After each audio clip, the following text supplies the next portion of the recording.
Throughout the Delta and into the early Omicron wave, we continue to employ contract nurses, okay, at basically rates almost unheard of.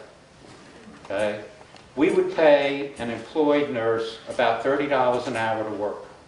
We were signing contracts for agency nurses north of $75 an hour.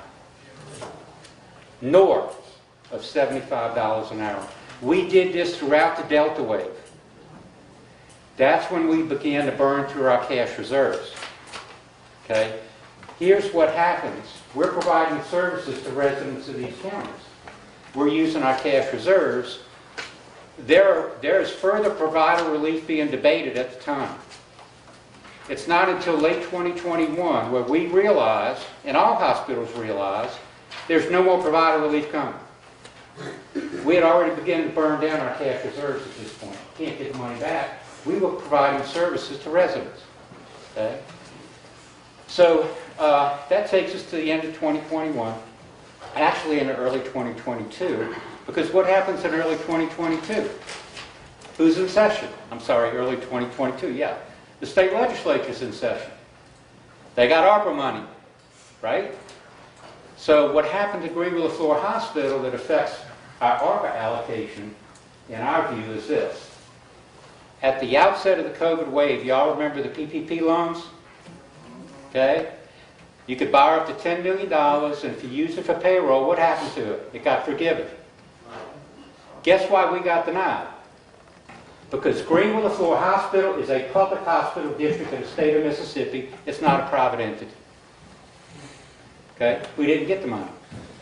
So, fast forward to the next legislative session, right? The ARPA money's in the state. We're hoping that the hospitals will get some type of allocation. Didn't materialize. So from June 2021, when the initial wave ended, through the Delta wave, through Congress's initial debate on further provider relief, through the legislature's debate about how to allocate ARPA money, okay, what are we doing?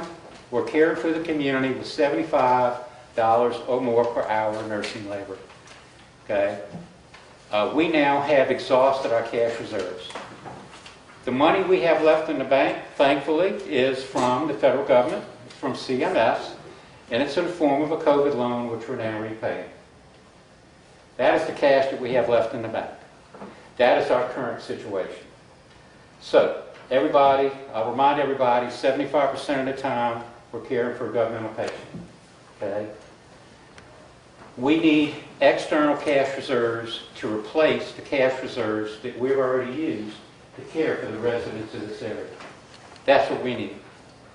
To get into 2023, that's what Greenwood-Leflore Hospital now needs.